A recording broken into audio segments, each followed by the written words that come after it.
ನಮಗೆ ಆರಂಭದಲ್ಲಿ ಸುಲಭವಾಗಿ ಗೆಲುವು ಸಿಕ್ಕಾಗ ಅಥವಾ ಎಲ್ಲವೂ ಅಂದುಕೊಂಡಂತೆ ನಡೆದಾಗ ನಮಗೆ ಅರಿವಿಲ್ಲದಂತೆಯೇ ನಮ್ಮೊಳಗೆ ಒಂದು ಅಹಂಕಾರ ಬೆಳೆದು ಬಿಡುತ್ತೆ. ನಾನು ಮಾಡಿದ್ದೆ ಸರಿ, ನನ್ನನ್ನು ಸೋಲಿಸಲು ಯಾರಿಂದಲೂ ಸಾಧ್ಯವಿಲ್ಲ ಎಂಬ ಭ್ರಮೆಯಲ್ಲಿ ನಾವು ಇರ್ತೀವಿ. ಆ ಗೆಲುವು ನಮ್ಮ ಕಣ್ಣುಗಳನ್ನು ಮರೆಸಿಬಿಡುತ್ತೆ. ನಾವು ನಮ್ಮ ತಪ್ಪುಗಳನ್ನು ನೋಡುವುದನ್ನು ನಿಲ್ಲಿಸಿಬಿಡ್ತೀವಿ.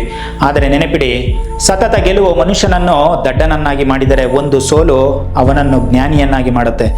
ಯಾವಾಗ ಆ ಮೊದಲ ಸೋಲು ನಮಗೆ ಬಡಿಯುತ್ತೋ ಅವತ್ತು ನಮ್ಮ ಆಕಾಶದಷ್ಟು ಎತ್ತರದಲ್ಲಿದ್ದ ಅಹಂಕಾರ ನೆಲಕ್ಕೆ ಅಪ್ಪಳಿಸುತ್ತೆ. ಆ ನೋವು ಅಸಹನೀಯವಾಗಿರುತ್ತೆ. ಜಗತ್ತೇ ಮುಗಿದು ಹೋಯಿತು ಅಂತ ನಮಗೆ ಅನ್ಸುತ್ತೆ. ಆದರೆ ಸತ್ಯ ಏನು ಗೊತ್ತಾ? ಆ ಸೋಲು ನಿಮ್ಮನ್ನು ಕೊಲ್ಲಲು ಬರಲ್ಲ. ನಿಮ್ಮೊಳಗಿದ್ದ ಆ ನಕಲಿ ನಾಯಕನನ್ನು, ಅಂದರೆ ನಿಮ್ಮ ಈಗೋವನ್ನು ಕೊಲ್ಲಲು ಬರುತ್ತೆ. ಅಹಂಕಾರ ಮುರಿದಾಗ ಮಾತ್ರ ಮನುಷ್ಯ ವಾಸ್ತವದ ನೆಲದ ಮೇಲೆ ನಿಲ್ಲಲು ಸಾಧ್ಯ. ಒಮ್ಮೆ ಅಹಂಕಾರ ಮುರಿದ ಮೇಲೆ ನಿಮ್ಮ ಮೆದುಳು ಕೆಲಸ ಮಾಡಲು ಶುರು ಮಾಡುತ್ತೆ. ನಾನು ಎಲ್ಲಿ ಸೋತೆ, ನನ್ನಲ್ಲಿ ಯಾವ ಕೊರತೆ ಇತ್ತು ಅಂತ ನೀವೇ ಯೋಚನೆ ಮಾಡ್ತೀರಿ. ಗೆದ್ದಾಗ ಬಾರದ ಪ್ರಶ್ನೆಗಳು ಸೋತಾಗ ಮಾತ್ರ ಹುಟ್ಟಿಕೊಳ್ಳುತ್ತವೆ. ಸೋಲು ನಿಮ್ಮನ್ನು ವಿನಮ್ರನನ್ನಾಗಿ ಮಾಡುತ್ತೆ. ನೀವು ಮರಳಿ ಕಲಿಯಲು ಸಿದ್ಧರಾಗ್ತೀರಿ.